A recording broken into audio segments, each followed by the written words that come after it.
Բարև ձեզ սիրելի հայրենակիցներ, այսօր մենք ունենք Ղազարյան versus Ղազարյանի հատուկ թողարկում, որը կոչվում է Ղազարյան մինուս Ղազարյան։ Այդ պատճառը Պետրոս Ղազարյանի անհետացումն է հանրային հեռուստաընկերության եթերից։ Արդեն մեկ շաբաթից ավելի է Պետրոս Ղազարյանը չկա եթերում, բնականաբար չկան հյուրեր, հետևաբար Ղազարյան versus Ղազարյան նախագծի նյութատեխնիկական մատակարարումը խափանված է, և ես հայտնվել եմ էշը կորցրած գյուղացու կարգավիճակում, ընկած աշխարհով մեկ Պետրոս եմ ման գալի։ Իմանալով հանդերձ, որ մենք ունենք Ղազարյան versus Ղազարյան նախագիծ, նա անգամ քաղաքավարություն չի ցուցաբերել ինձ կամ Անտիֆեկի թիմին զգուշացնելու իր հնարավոր բացակայության մասին։ Ես նույնիսկ չգիտեմ Պետրոս Ղազարյանը արդեն վռնդվել է հանրային հեռուստաընկերությունից, թե գործուղման է գնացել, թե հանգստի, բայց Միացյալ Նահանգներից, մասնավորապես Լոս Անջելեսից մեր հայրենակիցները Facebook-յան իմ գրառման ի պատասխան տեղեկացրել են, որ նրանք Պետրոսին տեսել են Լոս Անջելեսի հյուրանոցում, ինչ-որ խանութում գնումներ կատարելիս, այսինքն Պետրոսը հայտնաբերվել է, բայց չկա հաղորդում, հետևաբար չկա Անտիֆեկի մեր նախագծի նյութատեխնիկական մատակարարում։ Դրա համար էլ մենք այսօր ունենք հատուկ թողարկում, որը կոչվում է Ղազարյան մինուս Ղազարյան։ Հուսով ենք, որ Պետրոսը կլսի մեզ և կվերադառնա տուն, հայտնի բանաստեղծության «Սագեր, տուն եկեք» խորհրդով։ Բայց քանի որ մենք չէինք կարող բաց թողնել ուրբաթ օրվա մեր ավանդական թողարկումը, որովհետև տասնյակ հազարավոր մեր հայրենակիցներ ամեն անգամ սիրով սպասում են Ղազարյան versus Ղազարյան նախագծին, այս անգամ ես կփորձեմ ձեզ ներկայացնել մի փոքր վիճակագրություն Պետրոս Ղազարյանի հարցազրույցների, մեր նախագծի և դրա համեմատական վերլուծության մասին։ Նախ ասեմ, թե որտեղից է հայտնվել Պետրոս Ղազարյանը հանրային հեռուստաընկերությունում։ Պետրոս Ղազարյանը մինչ այդ տևական ժամանակ, շատ երկար ժամանակ աշխատել է Կենտրոն հեռուստաընկերությունում որպես քաղաքական մեկնաբան և վարել է հարցազրույցներ։ Դա եղել է այն ժամանակաշրջանում, երբ որ Կենտրոն հեռուստաընկերությունը փաստացի սեփականատերը ղեկավարում ըստ էության իրականացրել է Բարգավաճ Հայաստան կուսակցության ղեկավար Գագիկ Ծառուկյանը։ Եվ նա Կենտրոն հեռուստաընկերությունում աշխատել է այն ժամանակ, երբ որ Բարգավաճ Հայաստան կուսակցությունը քաղաքական կոալիցիայի մեջ է եղել Հայաստանի Հանրապետական կուսակցության հետ, Հայ-հեղափոխական դաշնակցություն կուսակցության հետ, Օրինաց երկիր կուսակցության հետ, այսինքն մաս է կազմել իշխանության։ Հետևաբար այդ հեռուստաընկերության գլխավոր քաղաքական հաղորդումը վարող Պետրոս Ղազարյանը սպասարկել է այդ ժամանակաշրջանի իշխանության քարոզչական շահերը ԲՀԿ-ի մասով։ Դրանից հետո Պետրոս Ղազարյանը նաև մասնակցել է քաղաքական գործընթացներին, մասնավորապես Երևանի ավագանու ընտրություններում, ընդգրկված է եղել Բարգավաճ Հայաստան կուսակցության համամասնական ցուցակում և զբաղեցրել է երկրորդ պատվավոր հորիզոնականը, մասնակցել քարոզարշավին, հանդես եկել ելույթներով։ Այսինքն սա նշանակում է, որ Պետրոս Ղազարյանը Կենտրոն հեռուստաընկերությունում աշխատած ժամանակաշրջանում չի եղել որպես սովորական իր մասնագիտական պարտականությունները կատարող լրագրող, այլ եղել է քաղաքական պրոպագանդայի, քաղաքական քարոզչության հիմնական դերակատարներից մեկը։ Ադրբեջանա-թուրքական հեղափոխությունից հետո Պետրոս Ղազարյանի ընտանիքը ընդգրկված է եղել այս ադրբեջանա-թուրքական ռեժիմի կազմում։ Մասնավորապես նրա կինը Ժաննա Անդրեասյանը ադրբեջանա-թուրքական հեղափոխությունից հետո զբաղեցրել է Հայաստանի Հանրապետության աշխատանքի և սոցիալական հարցերի նախարարի տեղակալի պաշտոնը, մինչ այդ որևէ առնչություն չունենալով այդ ոլորտի սոցիալական ոլորտի հետ։ Այսինքն բացառապես քաղաքական նպատակներով, քաղաքական մոտիվացիայով զբաղեցրել է քաղաքական պաշտոն։ Դրանից հետո, չգիտես ինչի, աշխատանքի և սոցիալական հարցերի փոխնախարար Ժաննա Անդրեասյանը վարչապետ Նիկոլ Փաշինյանի որոշմամբ նշանակվում է կրթության, գիտության, մշակույթի և սպորտի նախարարի տեղակալ, այսինքն մի նախարարի տեղակալից նույն կառավարությունում գնում է մեկ այլ նախարարի տեղակալ, բնականաբար մինչ այդ կրթության ոլորտի հետ որևէ առնչություն չունենալով։ Նա ոչ դասախոս է եղել, ոչ ուսուցիչ, ոչ դպրոցի տնօրեն, ոչ էլ կրթության ոլորտի մի ազդեցիկ գործիչ, այսինքն բացառապես քաղաքական նշանակում։ Այն ժամանակ, երբ որ կրթության, գիտության, մշակույթի և սպորտի նախարար Դումանյանը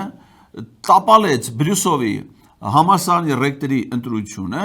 նա վռնդվեց նախարարի պաշտոնից և հիմա հայտնվել է Հանրապետության նախագահի խորհրդականի պաշտոնում և այդ պաշտոնում նրան փոխարինեց նախկին փոխնախարար Ժաննա Անդրեասյանը։ Այսինքն Պետրոս Ղազարյանը և նրա ընտանիքը, մասնավորապես կինը, այս ադրբեջանա-թուրքական ռեժիմի անմիջական մասնակիցներ և դերակատարներ են։ Պետրոս Ղազարյանն տեղափոխվել էր հանրային հեռուստաընկերություն և նա սովորական քաղաքական մեկնաբանի ֆունկցիաներ կատարելուց բացի նաև զբաղեցնում էր լրատվական հաղորդումների ծառայության ղեկավարի պաշտոն։ Ես հիմա չգիտեմ նրա հստակ պաշտոնի անվանումը թե ինչպես է դա կոչվում, բայց այսօր ստորաբաժանում էր ղեկավարում հանրային հեռուստաընկերությունում։ Բայց երբ որ գիշեք հավանաբար, երբ որ Նիկոլ Փաշինյանը մի անգամ պետքա ուղերձով հանդես գար, հանրային հեռուստաընկերությունը պետք է այդ ուղերձը հեռարձակեր և հատուկ կապով տրամադրեր այդ տեսանյութը ուղիղ եթերի տարբեր լրատվամիջոցների, որոնք կարող էին միաժամանակյա ուղիղ եթերով վերահեռարձակում իրականացնել։ Եվ հանրային հեռուստաընկերության աշխատակիցները մոռացել էին անջատել ռեկի, այսինքն ձայնագրման կոճակը,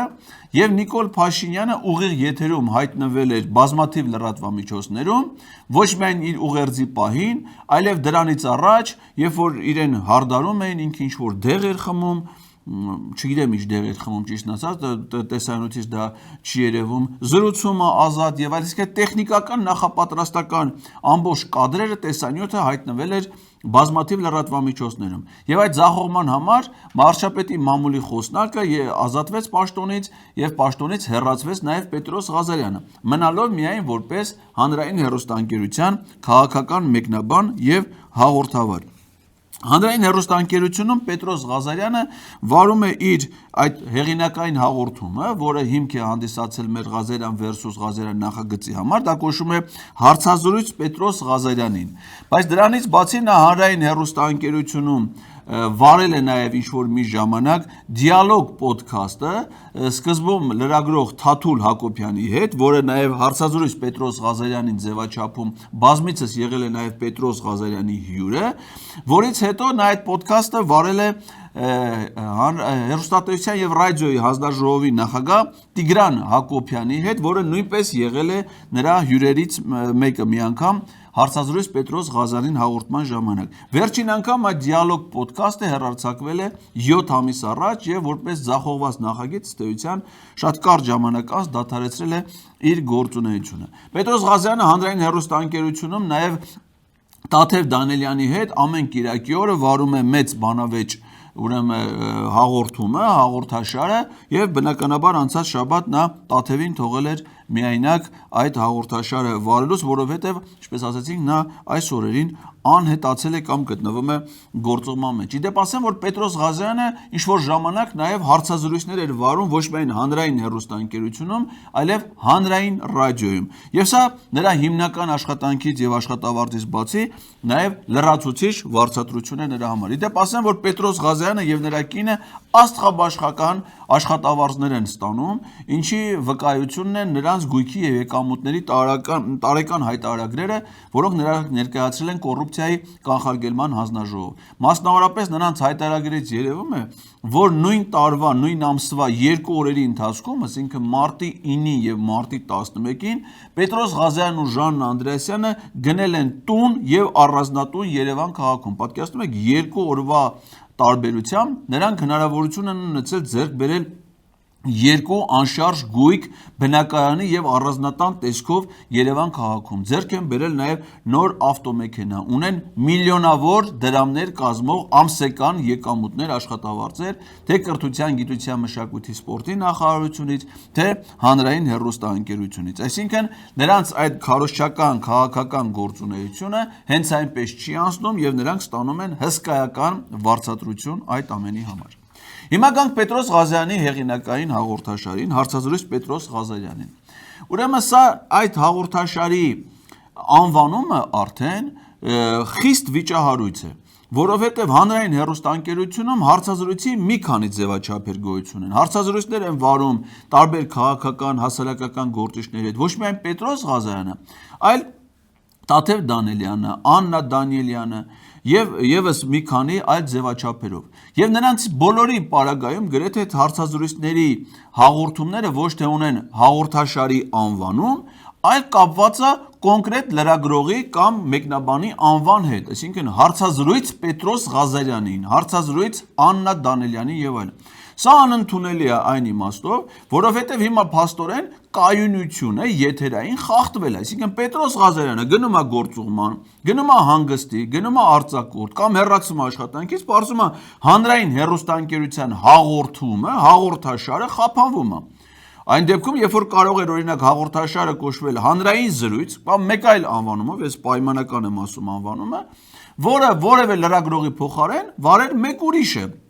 Եվ այդպիսի նախադեպեր կան, օրինակ տկան լրատվամիջոցներ, որոնք նույն անվանումով հաղորդումը վարում են տարբեր լրագրողներ, օրինակ 168.am-ում, 24 News-ում եւ այլն։ Հետևաբար նույնը կարող է լինել հանրայինում։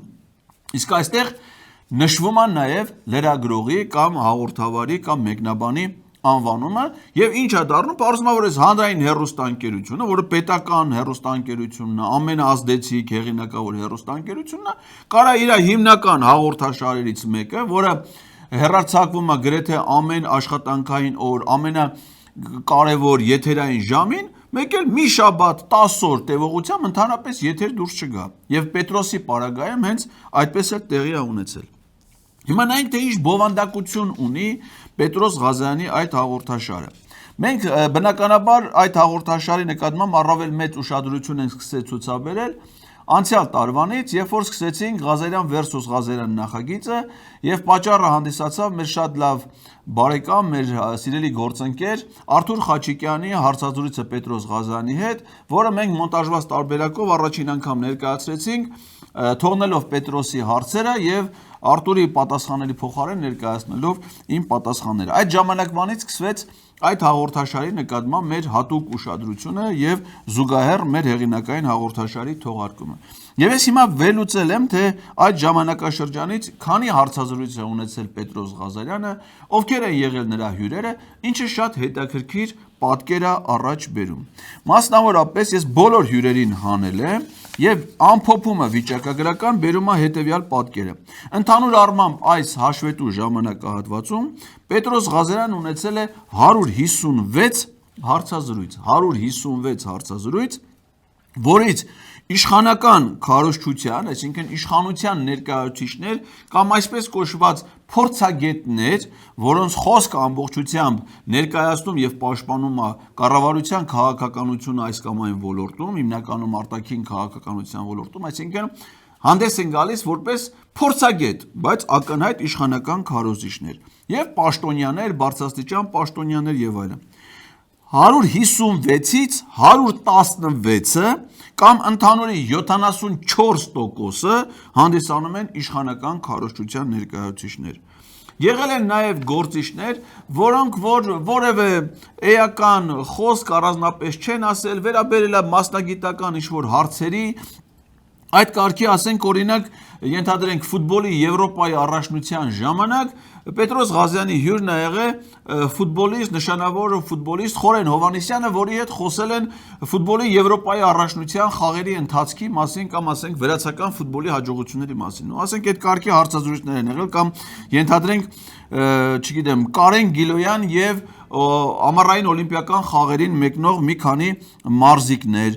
կամ չգիտեմ ազգային ժողովի ամառային դպրոցի մասնակցություն ցուցաբերած մի քանի աշակերտներ, նո տենց ինչ որ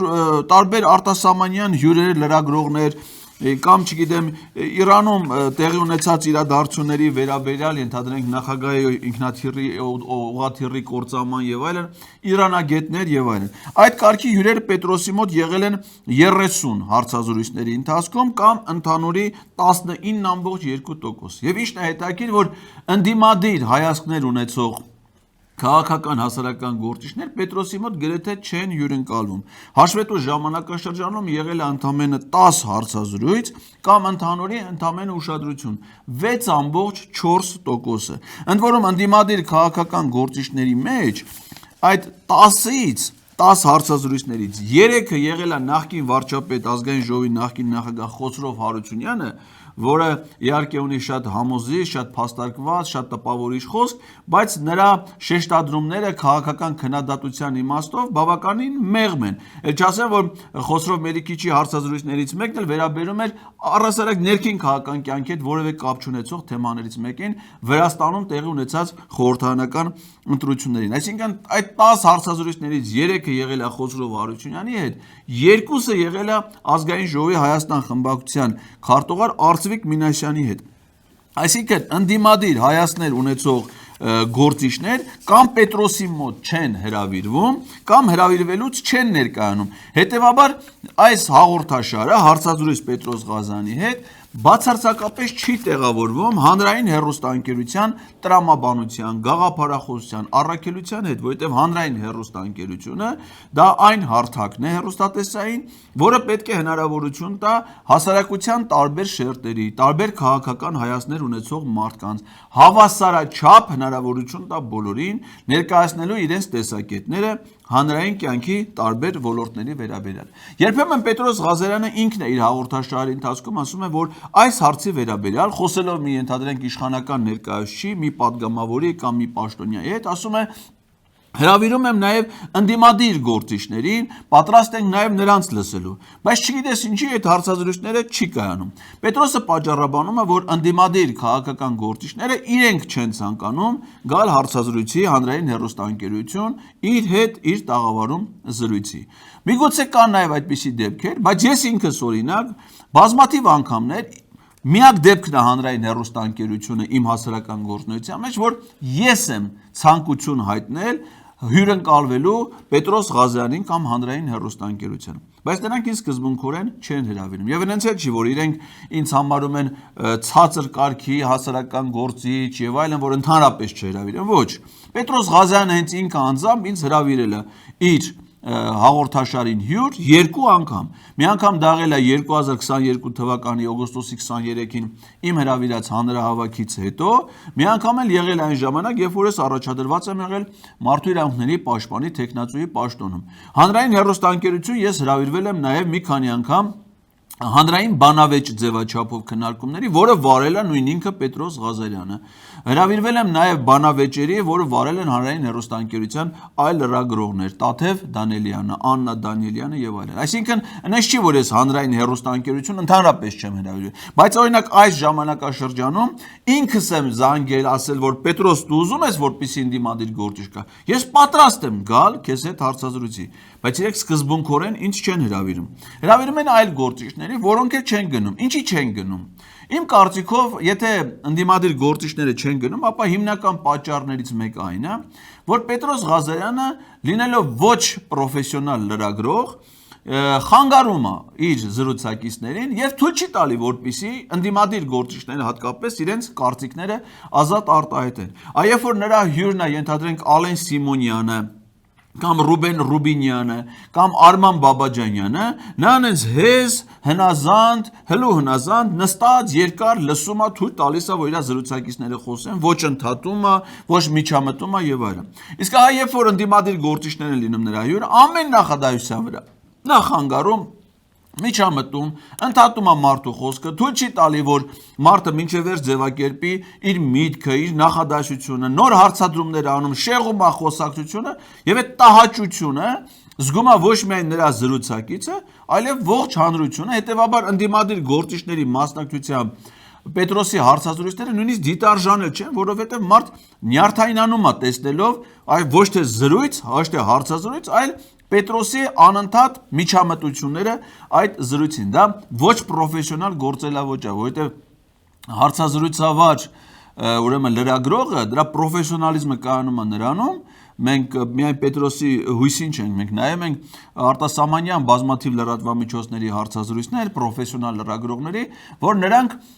կարճ ձևակերպում են հարցը, հնարավորություն տալով զրուցակցին երկար խոսելու եւ նրանց պրոֆեսիոնալիզմը կայանում է նրանում, որ երկար մտածելու արդյունքում նրանք այնպես ձևակերպեն հարցը, որ իրանց հարցի տևողությունը լինի հնարավորինս կարճ, բայց դրա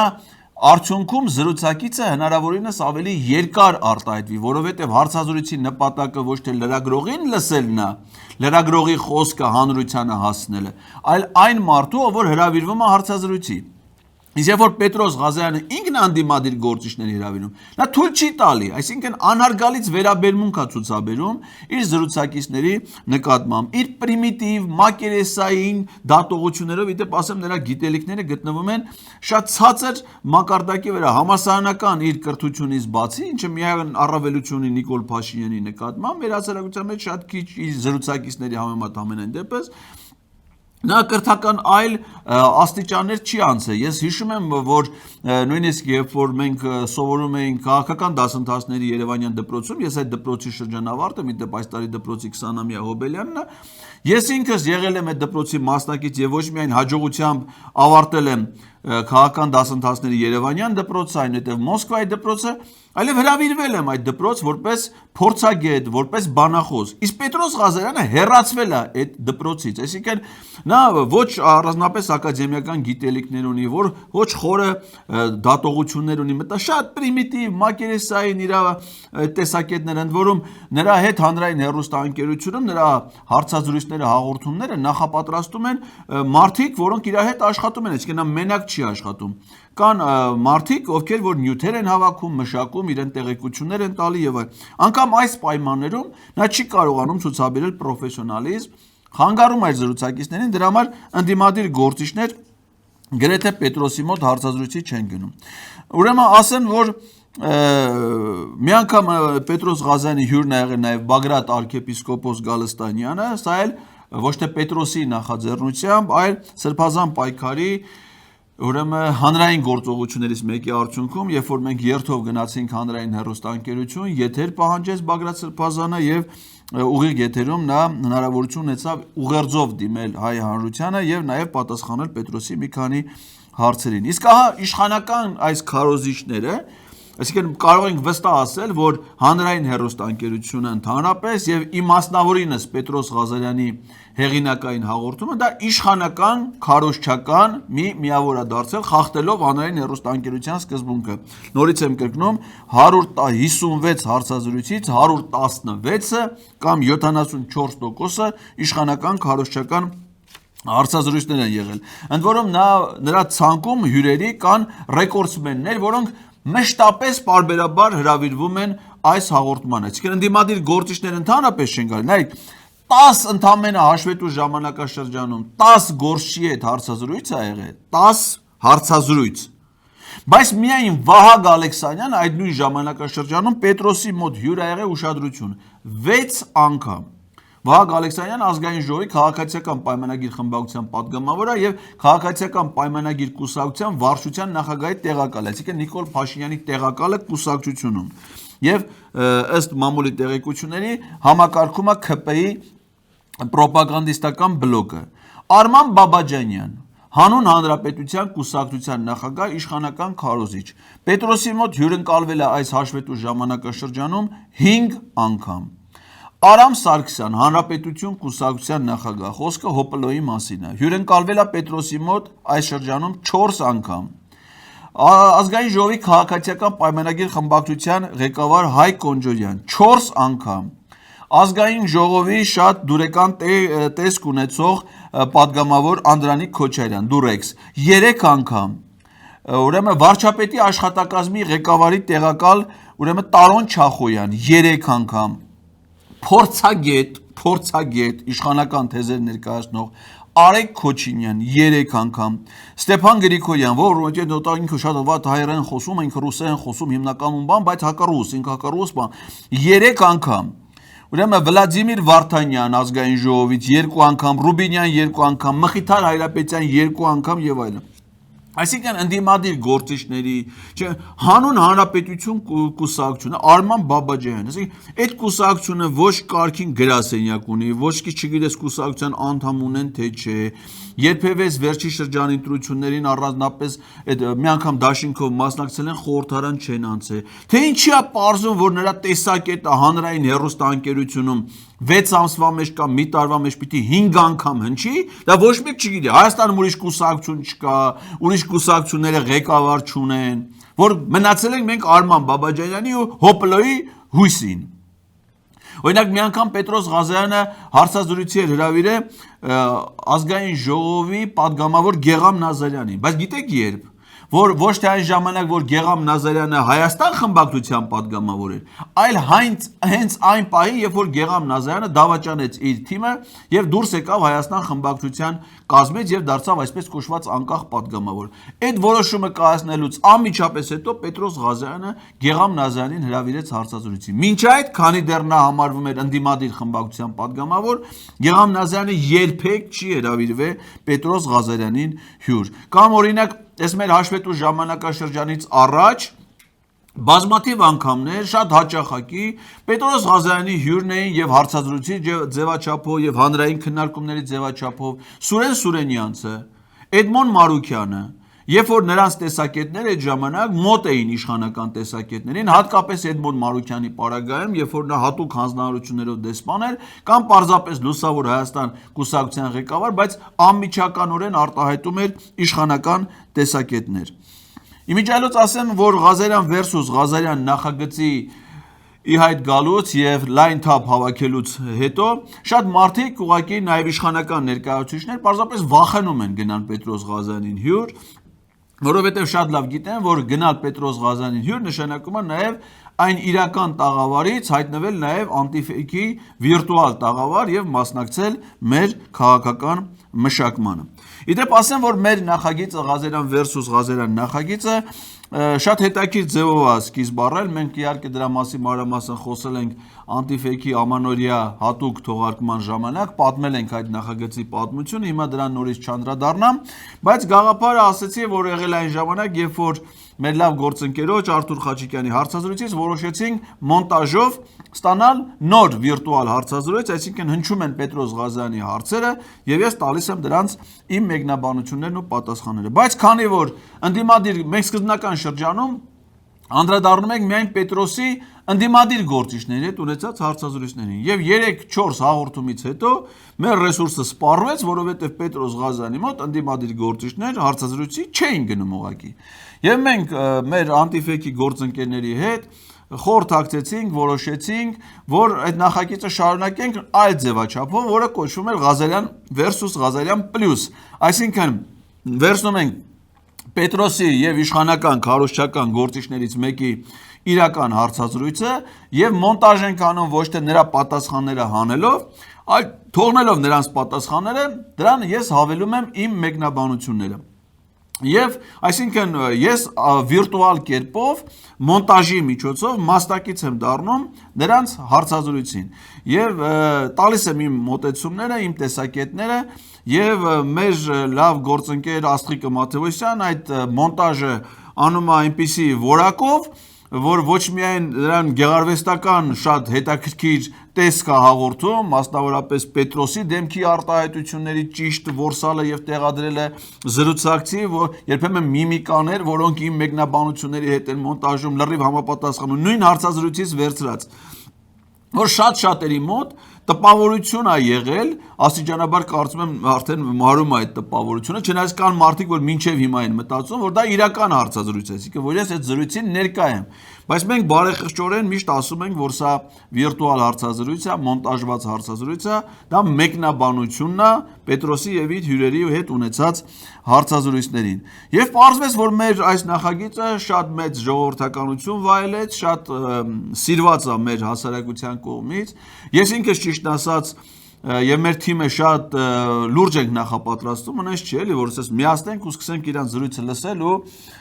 ուրեմն խոսել դրան զուգահեռ։ Ես ինքս մի քանի օր առաջ նայում եմ Պետրոսի հետ ունեցած հարցազրույցները, նյութեր եմ նախապատրաստում, գրառումներ եմ անում ինձ մոտ, այսպես թղթի վրա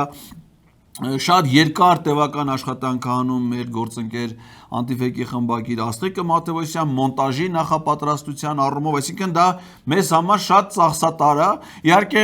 ծախսատար միայն ժամանակի եւ մեր անձնական ռեսուրսների իմաստով։ Նյութական տեսանկյունից դա գրեթե ոչինչ չի պահանջում։ Հիմա եթե դուք նայեք թե մենք ինչ պայմաններ մենք նկարում, ընդամենը մի սեղանը դրած մի պատի տակ, դրած են լույսեր, տեսախցիկներ, այսինքն շատ համեստ պայմաններով, շատ համեստ տեխնիկական միջոցներով մենք ստացել ենք շատ մեծ ուրեմն ժողովրդականություն, սեր վայելող մի հատ հաղորդում եւ դա մենք ինքներս անում ենք շատ մեծ սիրով եւ հանրային արձագանքը, որ կա դրա վերաբերյալ, մեզ շատ ոգևորում է։ Օրինակ մի քանի վիճակագրական տվյալներ ասեմ, որը կարծում եմ դրա ապացույցն է։ Օրինակ հանրային հեռուստաընկերության էջի բաժանորդների քանակը YouTube-յան ալիքի 501,000 մարդ է։ Անտիֆեյքի բաժանորդների քանակը դեռևս 60,800 կամ հմեկից 8,2 անգամ պակաս։ Իհարկե ցուցանիշը հմեկին մոտեցնելու նպատակով ես հիմա էլ եմ կոչ անում ձեզ բաժանորդագրվել Անտիֆեյքի YouTube-յան ալիքին, հավանել այս տեսանյութը տարածել եւ բաժանորդագրված մնալ Անտիֆեյքի ալիքին եւ դիտել ոչ միայն Ղազարյան versus տվյալ պահին Ղազարյան մինուս Ղազարյան նախագիծ, այլ Անտիֆեյքի մյուս բոլոր թողարկումները նույնպես։ Բայց նայեք, այս ժամանակահատվածում մենք ունեցել ենք 55 թողարկում, որից 4-ը ընդդիմադիրների, 50-ը իշխանական ներկայացուցիչների հետ եւ 1 ամանորյա հատուկ թողարկում։ Սկզբնական շրջանում մենք ուրեմն թողարկում ենք շաբաթական 1 հաղորդում, հետո մեզ լրացուցիչ ծանրաբեռվածություն կամավոր ստանձնելով թողարկում ենք շաբաթական 2 թողարկում, երեքշաբթի եւ ուրբաթ օրերին, հիմնականում երեկոյան ժամերի, երեկոյան ժամ 8-ին, եթե տեխնիկական խնդիրներ չեն առաջանում։ Եվ մեր այս 55 թողարկումները այս պահի դրությամբ միայն YouTube-ում ունեն 1,770,000 դիտում միայն հիմնական թողարկումներ, այսինքն առանց անոնսների, առանց շորթերի, առանց ուրեմն ռիլերի կարճ տարբերակների եւ այլն։ Միայն հիմնական թողարկումները մեր 55 ունի մոտարապես 1,770,000 դիտում։ Այսինքն միջինում մեր ամեն մի թողարկումը նայում է 32,200 մարդ, սա միայն առանձին դիտումներն են։ Ուրեմն ամենակիչ դիտումը, ամենակիչ այս պայդրության, որ մենք ունենք, այս մեր վերջին թողարկումն է, պատճառը ոչ թե մենք ենք, այլ այդ շատ իրենից ոչինչ գրեթե չներգա։ Մենք ստիպված ենք ուղղակի դրան անդրադառնալ, որովհետեւ Պետրոս Թողե գնացել։ Մնացել ենք Շիրակի մարզպետի հույսին։ Եվ նրա այդ մեր թողարկումը նայել է 12,000 մարդ, որ էլի վատ ցուցանիշ չի, ընդ որում իրենց օրիգինալից, այսինքն հմեկում այդ նույն Դավիթ Արուշայանի հետ հարցազրույցը նայել է ընդամենը 10,000 մարդ։ Մեր մոտ Անտիֆեյքում 12,000 մարդ։ Ամենաշատ այդ թողարկումներից դիտարժանությունը ունեցել կարելի է ենթադրել Նիկոլ Փաշինյանի հարցազրույցը Պետրոս Ղազարյանի հետ։ Իդեպ ստեղել ենք մենք հմեկին գերազանցում շատ շոշափելի տարբերությամբ։ Հմեկում Նիկոլ Փաշինյանի հարցազրույցը Պետրոսի հետ իրենց YouTube-յան ալիքում նայել է 104,000 մարդ, իսկ Անտիֆեյքում մեր մատուցմամբ նայել է 127,500 մարդ, այսինքն Սանդվորում դեռ մեկ օր առաջվա տվյալներ էին, դա ավելի շուտ ավելանում է ժամանակի ընթացքում։ Այսինքն 23,000 դիտում ավել, քան օրիգինալ Նիկոլ Փաշինյանի հարցազրույցը Պետրոս Ղազարյանին։ Սա ինչ է նշանակում, որ շատ մարդիկ Պետրոս Ղազարյանի հարցազրույցը հմեկում նայելուց տեսնում են ով է հյուրը, ասում են լավ, թող մնա, մենք Էդգարի հետ այս հաղորդումը կնայենք Անտիֆեյքում։ Եվ տենց, այսինքն թվերն են դրա մասին խոսում։ Այսինքն հիմնական բնօրինակ հանդիսացող օրիգինալ հարցազրույցները ավելի քիչ մարդ է նայում հմեկի էջում, որտեղ հավանումներն ավելի շատ են էջի բաժանորդների, իսկ մեծ մասը նայում են Անտիֆեյքի YouTube-յան ալիքում մեր մեկնաբանությամբ։ Բավականին մեծ թիվ են կազմում, օրինակ, ուրեմն մեր առաջին թողարկումը, որ ունեցել է 122,000 դիտում, միայն մեկ տեսանյութը, Ալեն Սիմոնյանինը 77,500, Նիկոլ Փաշինյանը մի անգամ առաջին անգամ խուսափեց Պետրոսի մոտ հարցազրույց տալուց, մտածելով, որ եթե տա կհայտնվի մեր ուրեմն տեսադաշտում։ Եվ հարցազրույց էր տվել հմեկի մեկ այլ լրագրող Տաթև Դանելյանին, բայց մենք տեխնիկական եւ ստեղծագործական հնարքով նրան բերման ենթարկեցինք եւ պատրաստեցինք մեկ այլ թողարկում, որը ունեցել է 60300 դիտում։ Մի անգամ հոպլոյի հարցազրույցներից մեկ ունեցել է 53000 դիտում։ Սա մեր մատուցմամբ։ Եթե համեմատենք, ասենք, շորթերը, TikTok-ը, Instagram-ը, դա միլիոնների է հասնում, այսինքն միլիոնավոր դիտումներ կան, հենց միայն անտիֆեքի էջում անոնսներով եւ շորթերով միասին վերցրած, դա 5 միլիոնից ավել դիտում միայն անտիֆեքի YouTube-յան ալիքում է, բայց այս տեսանյութերը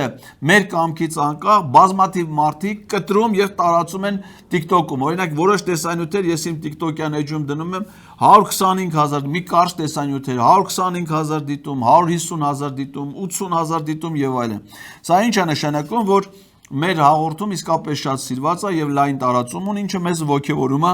եւ տրամադրում աշխատանքի, եթե իհարկե Պետրոսը դասալքություն չանի, չփախնի ստենդը, մնա նորմալ աշխատի եւ գոնե նյութատեխնիկական մատակարարումն ապահովի, մենք էլ շարունակենք աշխատել։ Իդեպ մեր հարցազրույցներից երևում է, թե ՔՊ-ում որ քաղաքական գործիչներն են, որոնք ունեն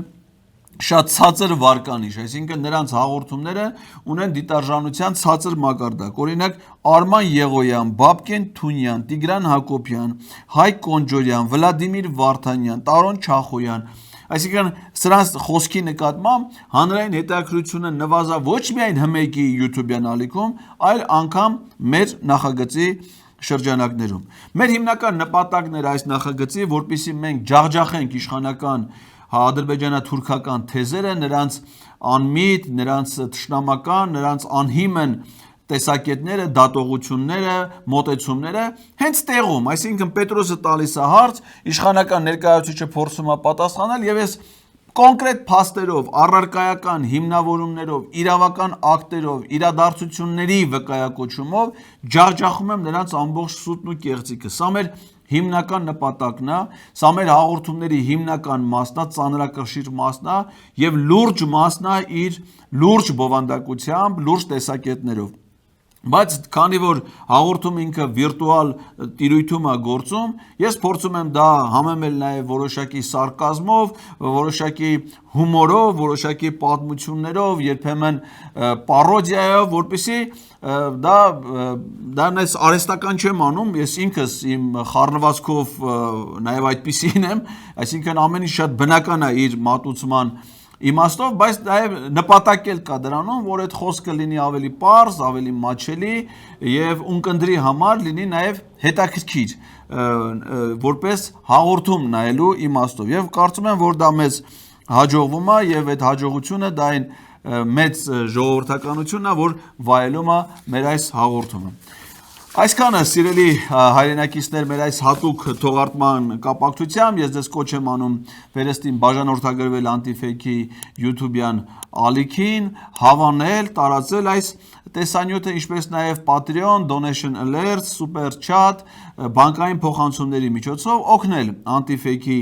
թիմին այս եւ այլ նախագծերը կյանքի կոչելու համար։ Մենք անհամբեր սպասում ենք Պետրոս Ղազարյանին իր աշխատավայր եւ հուսով եմ, որ նա չի ուշացնի, կիրականացնի անհրաժեշտ նյութատեխնիկական մատակարարում եւ մենք հաջորդ շաբաթվանից վերստին կվերադառնանք Ղազարյան versus Ղազարյանի հերթական թողարկումներին։ Լավ եղեք։